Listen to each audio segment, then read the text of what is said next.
Bismillahirrahmanirrahim. Assalamualaikum warahmatullahi wabarakatuh. Alhamdulillah wassalatu wassalamu ala Rasulillah wa ala alihi wa sahbihi wa mawalah, amma ba'du. Ikhwani fillah, semoga kita semua senantiasa diberikan kesehatan dan keberkahan iman Islam oleh Allah Subhanahu wa taala. Amin ya rabbal alamin. Beberapa hari yang lalu, publik di tanah air dihebohkan dengan adanya dua sosok pembela Panji Gumilang yang berasal dari Sivitas Akademika UIN Syarif Hidayatullah Jakarta. Yang pertama bernama Pak Helmi Hidayat ketika berdebat dengan perwakilan MUI, yaitu Kiai Haji Khalil Nafis, dan yang kedua adalah Bapak Sudirman Abbas. Nah, sebenarnya ada apa dengan UIN ini? Mengapa dua orang yang latar belakangnya adalah dosen ini kok malah mati-matian membela Panji Gumilang, yang jelas-jelas Panji Gumilang ini telah melakukan beberapa penyimpangan dalam agama Islam? Berikut kita simak video dari Ustadz Khalid Basalamah yang beliau menceritakan pengalamannya ketika ingin kuliah di UIN. Nah, dari pengalamannya itulah maka kita akan bisa menjawab dengan terang mengapa ada oknum dosen UIN yang membela Panji Gumilang dan Al-Zaitun ini. Mari kita simak videonya. Waktu sementara nyusun, waktu saya dulu masih S3, saya pernah dapat juga beasiswa, bukan beasiswa, tapi penawaran untuk masuk ke UIN di Jogja. Ini kurang lebih kisah di atas 12 tahun yang lalu, 13 tahun yang lalu. Pada saat itu ada penawaran dan saya coba mendaftar, nama saya dipanggil. Saya berangkat dari Makassar naik pesawat ke sana. Subhanallah, pas tiba di kampus UIN di Jogja, begitu tiba di sana. Pada saat saya tiba, saya temukan menghadap ke pasca sarjananya, kata mereka sudah nggak bisa Pak, tesnya sudah dimulai kemarin. Loh kok bisa? Suratnya hari ini. Saya datang kemarin, suratnya masih ada. Tiba-tiba dimajukan. Kok saya nggak diberitain? Intinya tidak jadi ikut. Saya coba mau ikut tes sendiri, nggak bisa. Sampai saya temuin rektornya tuh. Datang rektornya ketemu. Pak, saya dapat surat panggilan loh Pak. Dia lihat saya, ini berjenggot nih. Ini lain alamnya nih.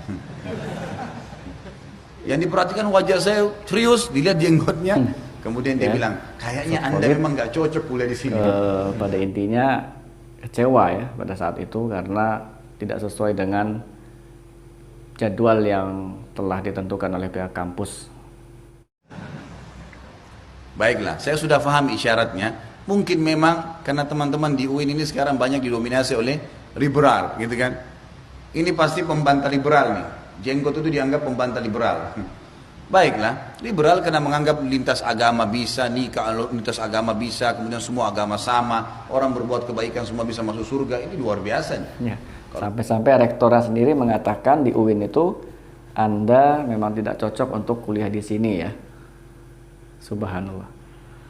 Kalau gitu kita jadi cari agama yang paling gampang, apalagi Nasrani nyanyi-nyanyi seminggu sekali masuk surga. Enak, nggak usah jadi muslim, gitu kan? Itu teman-teman liberal suruh jadi cari agama yang paling gampang, jangan Anda bawa Islam. Karena kalau Anda nggak bawa Islam, kita bebas, nggak ada yang tegur, silahkan.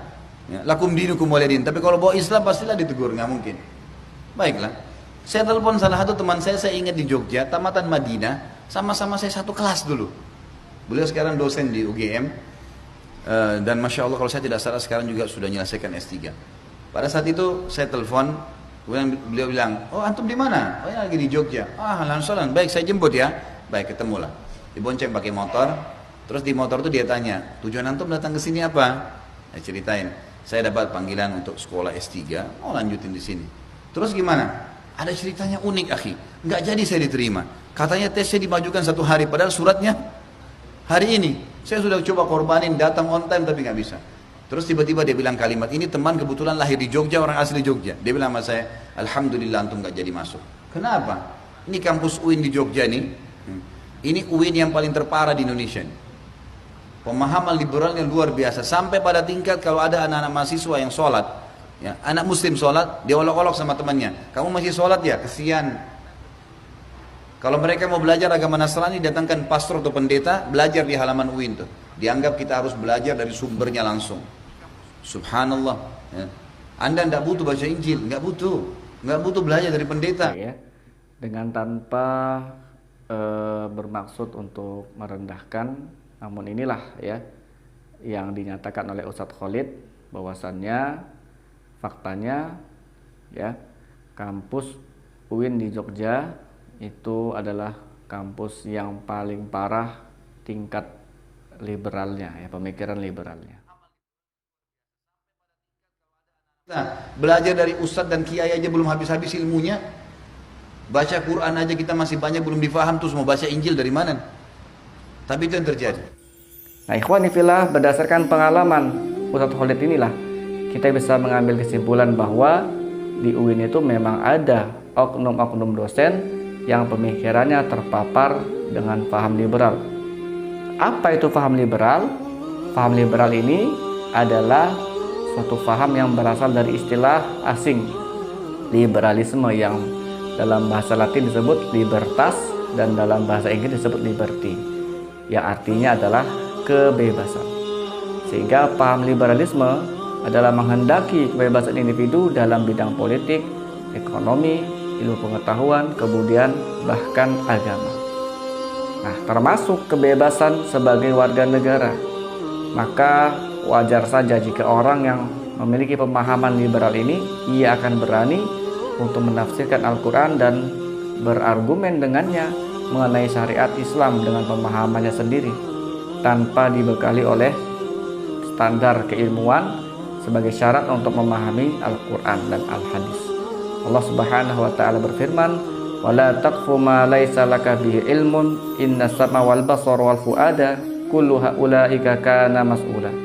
Dan janganlah kalian mengikuti apa yang kamu tidak mempunyai pengetahuan tentangnya.